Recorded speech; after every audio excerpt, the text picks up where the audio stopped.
Hi, I'm Lindsay. And I'm Eric, and this is Zoe. And this is our tiny home, Sierra.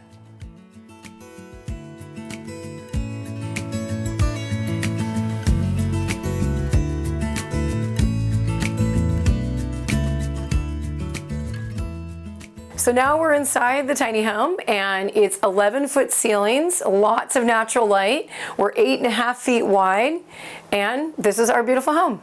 One of the biggest dreams I had was to actually have a full-size fridge, and I was so excited when we customized our tiny home to actually be able to have a full-size fridge. I personally cut out this countertop for the undermount sink. I really wanted the ability to take a sponge and just wipe the whatever off into the sink. You know, it really took some care and love to learn how to actually cut this out. And then we also have our water purification.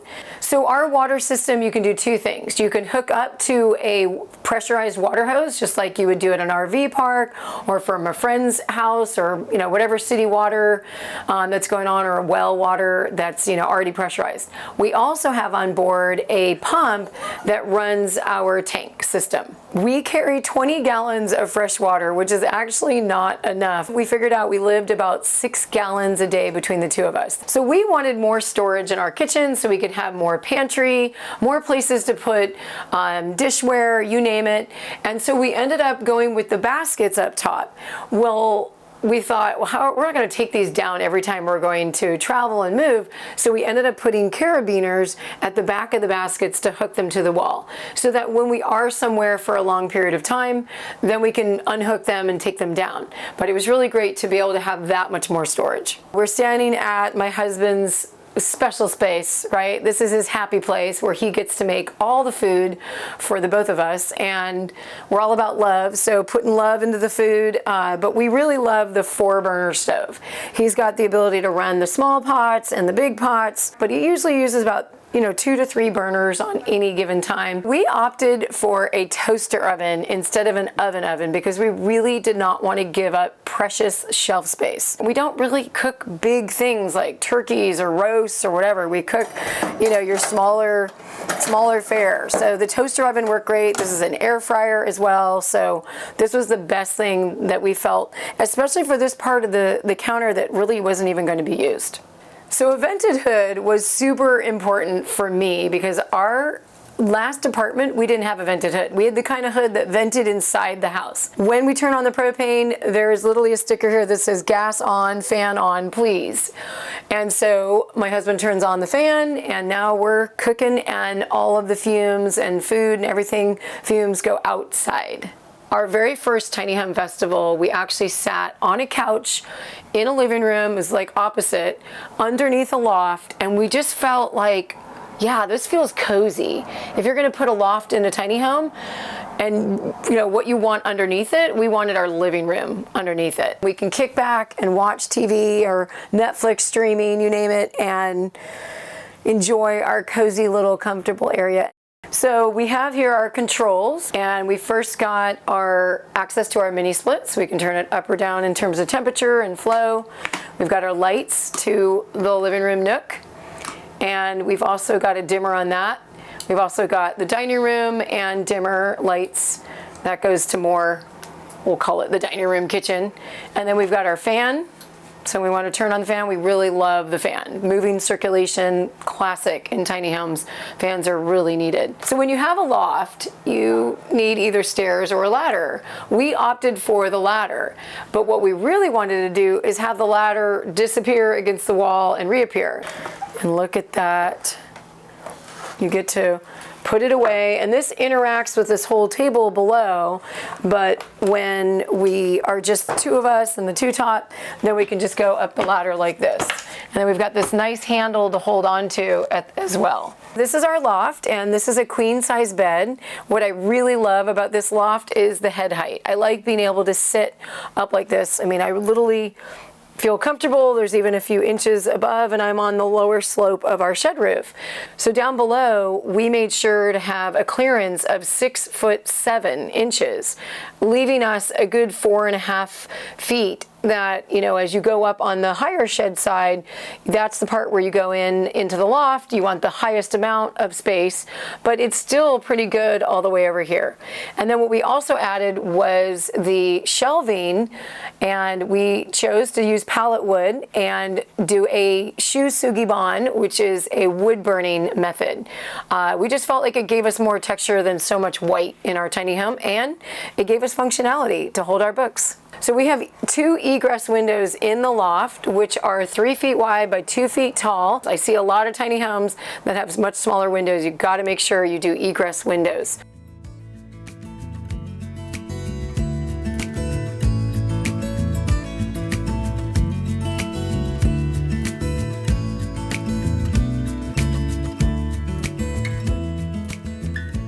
So we chose to go tiny because we did the math. We added up our rent to $108,000 when we were living in Marin County, and we realized we really wanted to own our own home.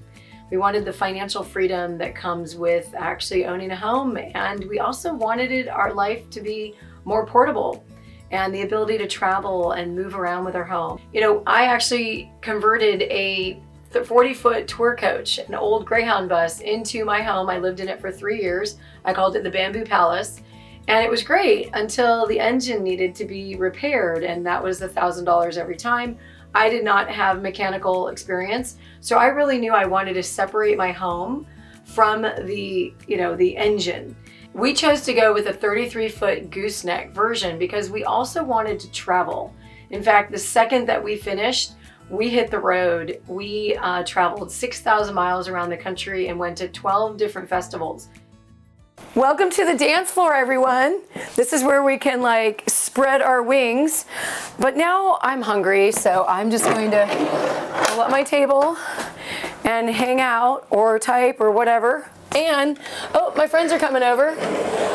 So now we're gonna open the table up bigger, drop the legs. Multi-functional dining room table. So this is our electrical panel, and it runs all of our 110 circuits.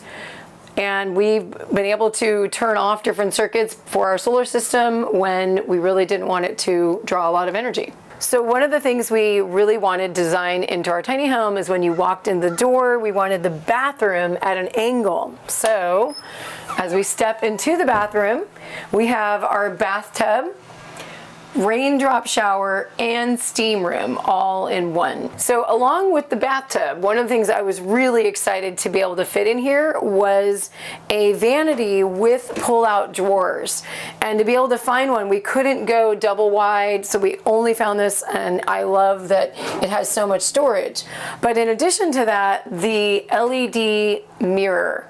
So we have a lot of storage up here, and what I really love about LEDs, since that was my past career, is that the lights come at your face versus from above, which casts shadows. So for us ladies that are putting on makeup, I really like light coming at my face, and the LEDs were already embedded in it, and we also got all this storage inside the medicine cabinet. And behind the door is the compost toilet. We have a separate, which is really a urine waterless diverting toilet, meaning the urine goes one direction and the solids go the other direction.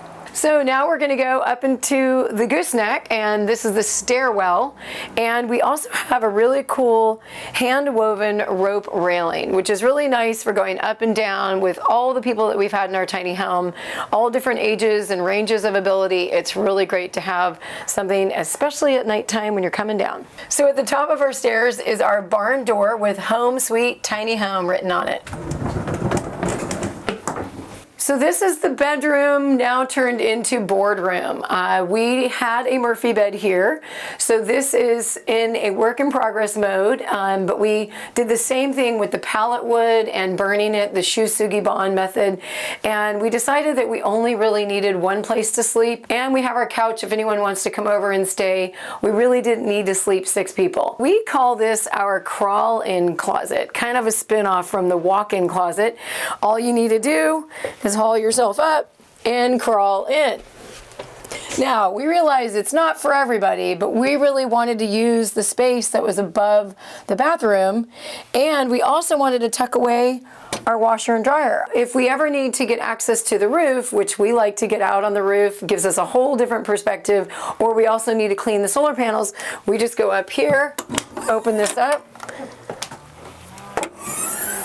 So this is a 1.3 kilowatt system. Essentially there's 6 230 watt panels with lithium battery pack and inverter, and it allows us to run full-size fridge, toaster oven, kettle, and air conditioning in the summer. We really had to get this installed, but we did not know how to do it ourselves. Highly recommended to actually get someone that knows what they're doing, not just an electrician.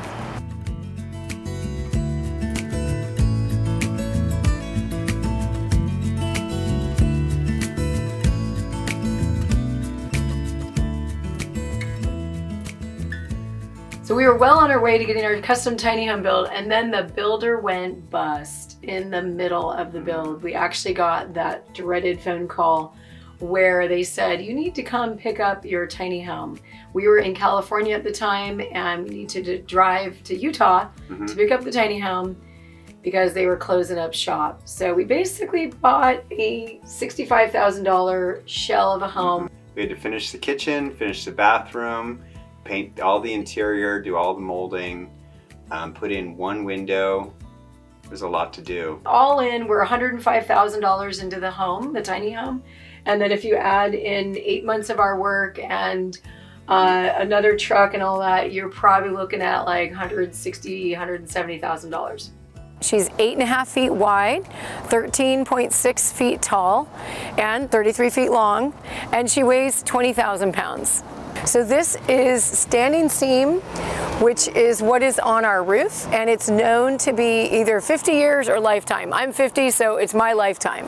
And this is also, we wanted to give it some difference. You know, I had the idea to put metal around the whole thing just because of maintenance, but I do really like the wood, and I like that, you know, we chose to go with more of a horizontal, while the standing seam we chose to be vertical. Underneath here, we've got what we call the metal beast. This did not exist when we got it from the builder. We had to attach a metal, you know, compartment, which turned into, you know, a storage area, but it also was designed so it could hold our inverter and battery system for our solar system. So under here, we flip up this screen. And this is mostly this plating here is to protect it from the weather. But then when we touch the screen, we can see how much solar we're getting in, which is a nice 480 watts of power. And then we're only using 153 because we don't have much plugged in. And the battery's at 100%. How do we heat our water? How do we heat our food?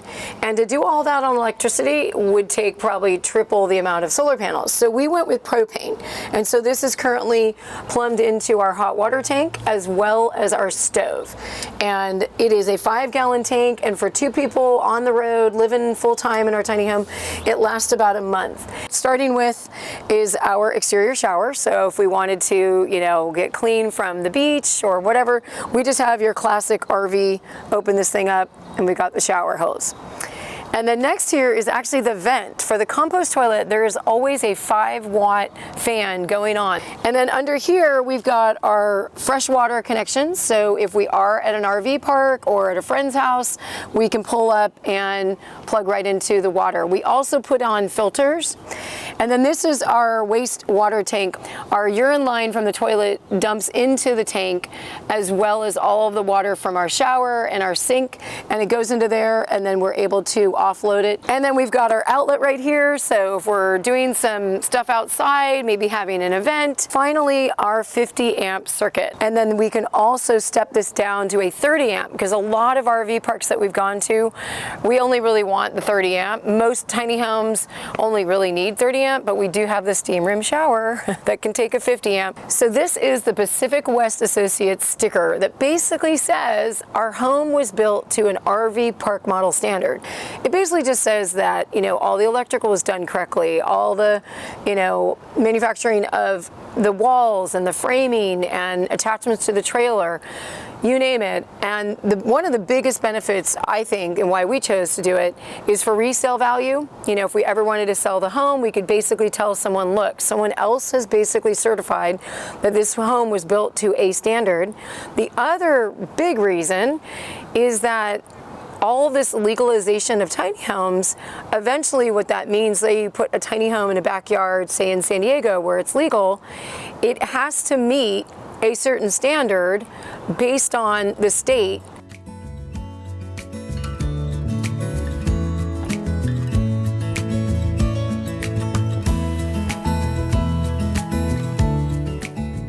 Hi, I'm Eric, I'm Lindsay. and we're the Woods. Thank you for taking the tour of our tiny home. For anyone that's dreaming of going tiny, you're in that mode of like, what do I do? Who do I trust? How do I choose all the materials? And you may have taken a deep dive into the world of YouTube and Pinterest and seen all kinds of pictures. We help you organize all of that and interview a number of builders so that you end up with the most successful tiny home journey possible. That's what we do with Experience Tiny Homes. And you can find us on Instagram, Facebook, and YouTube at Experience Tiny Homes.